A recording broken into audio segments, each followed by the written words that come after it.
Hello everyone, it's Amy Rich. Today I'm going to feature a couple of stamp sets from the holiday catalog, and they are both part of the Let It Snow suite. And let's take a peek. The Tiny Keepsakes stamp set coordinates with the Mini Curvy Keepsakes box dies, and we are just going to use the little oval from this die set and the Holly Jolly, which is in the Tiny Keepsakes set. And we're going to make this snowman from Snowman season the focal point of our project today. And of course it has the punch to go with it. So those are bundles as part of the Let It Snow suite. But we will feature some of the other products from this suite as well, including the Let It Snow Specialty Designer Series paper, the Real Red Curly Ribbon, and the Let It Snow embellishment kit, which embellishes little snowmen. So we're going to feature those products today. I'd like to just show you what we're making. We're making this cute little box. You can see this pull tab here made out of ribbon. And when you pull on that, you can see that our snowman pops up out of the box, and it has some chocolates inside. So that's what we're going to make today.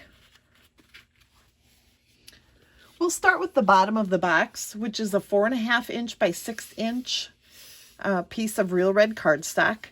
And we're going to score it at 1/2 inch and 1 inch from every side.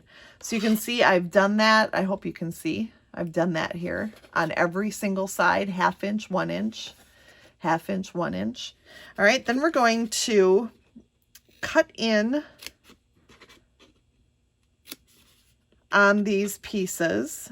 And when I'm done, I'll be able to show you a little bit better what I've done here. But basically I've cut out the corner so that you've only got this one flap left. So you cut in all the way through the score lines, both of them, here on the side, and then you cut out the 3 squares surrounding that piece that's left. All right, I'll show you again. You cut in up to the 2nd score line, and then you can do the same thing here. So you've got 2 flaps kind of here. Then on this piece here, you just cut off 1 square. And on this here, you cut off both squares. I hope that makes sense. I'm going to do that in the other corners as well.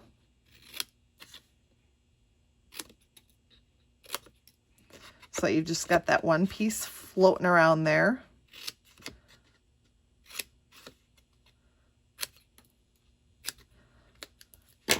And then you've got those 4 left. Now, one other thing that I want to show you that will make putting the box together a little bit easier is to cut this tab at an angle here on the end that's the shorter side.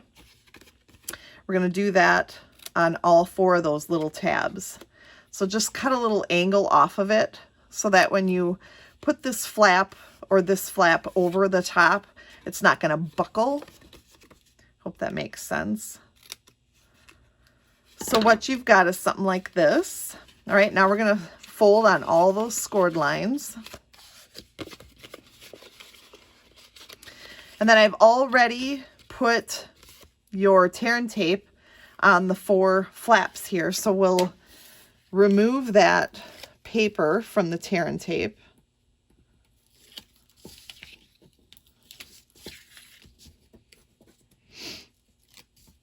And then we're going to fold these tabs in, and then we'll take this long side and fold it over the top of the tabs so that those tabs are tucked under.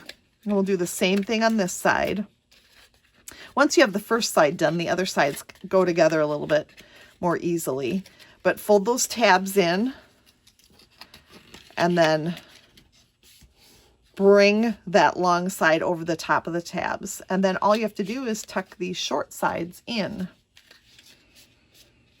And you're good to go.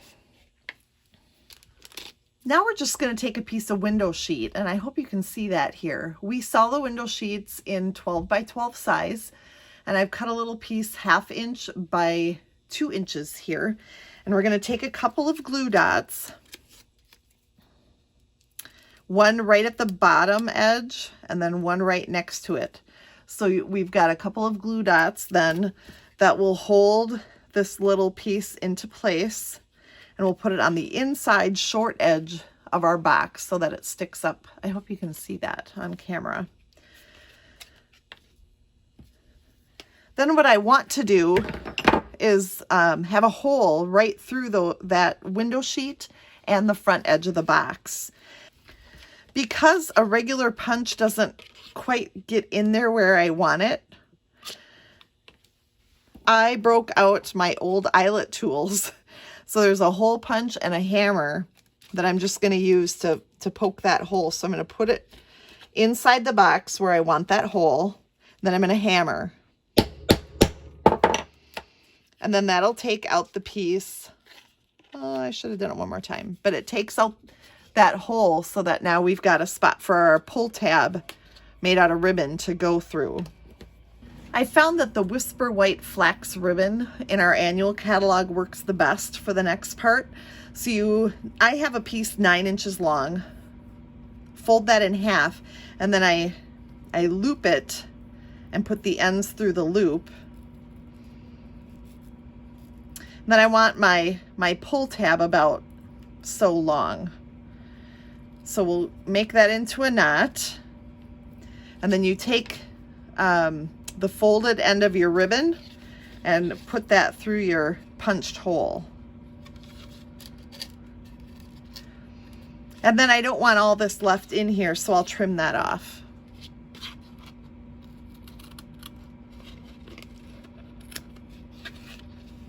All right, so there's the inside of your box, and here's where my snowman will go. So I've already taken this snowman stamp and my tuxedo black memento ink, and I stamped it, and of course I punched it out with my snowman builder. Then I also used the punch to punch out a little hat. We're going to use the multi-purpose liquid glue to attach the hat, just a little bit on his forehead. Then we'll attach the hat to that. And then we're also going to put a little of the glue around his neck. And here's where the Let It Snow accessory kit comes in. So you can see we've got epoxy stickers for a carrot and some sticks and some coal. We've got some washi tape, and actually I've combined my 2 kits into one here. Some little snowballs, the little foam snowballs. And then we had hats, mittens, and scarves. Super cute to decorate your little snowman. I have one lonely scarf left right now because I've been using them in these projects. And now I'm just going to attach the scarf to our little snowman. And look at how cute he is. With a pumpkin pie marker, Stampin' Write marker, I'll just color his nose. And then he's going to have to be set aside to dry for a little bit. Then we're going to take another piece or a piece of the Let It Snow Designer Series paper, and it is cut at 4 inches by 6 13/16 inches. And I know you think that's crazy to have a 16th inch, but when you make the box cover, you want it to be just a tad bigger than the actual box itself. So that's why the 16th. I have scored it at, you're gonna think I'm nuts, but 9/16, 3 1/8, 3 11/16, and 6 1/4. All right, so now when we fold this, and I've put adhesive on one edge, put the flaps over each other here so that they can adhere together. Now, I'm going to put it in this way. this will slide right on there. So the 1/16 of an inch is, yeah, slide right on there, right? The 1/16 of an inch is important so that it has just a teeny bit of give to go around your box. Okay, makes sense? All right, so now all we'd have to do is take some glue dots and attach our snowman. And I want this to dry a little bit longer. So I'll bring in the finished sample. So then he will pop up and all you have to do is push him down to slide him back in there. All right, now to do the tag, I've already cut out that oval tag from the Mini Curvy Keepsakes box dies. And I've got my Holly Jolly stamp and my Real Red ink pad all ready to go. So I'm just going to stamp that on my tag. Then taking my paper snips, I'm just going to actually snip the top of this so that it opens up. And then when I go in with my Real Red ribbon, I don't have to worry about getting those ends or an end through that hole in the tag. So we'll just take this, and this ribbon does fray a lot. It's a yarn and it has a tendency to fray. So what I've done is I've knotted the ends, then just tie it in a little bow. And then you can just take this tag and slip it over the ribbon, which is, you know, actually, like I said, a yarn. And then it won't fall off because it's the ribbon is enough to keep it on there. So that's all there is to it. What a cool surprise when somebody opens this little box of treats. I think they'll really enjoy it. It's a pretty easy box to make. And what I will do is I will put this map in the comments underneath this video so that you can check it out. So it says cut out and discard the blue boxes and cut on the red lines. That should help you remember how this goes together. Thank you so much for joining me for this super cute box. I hope you have a wonderful day and join me again next time for project number 6.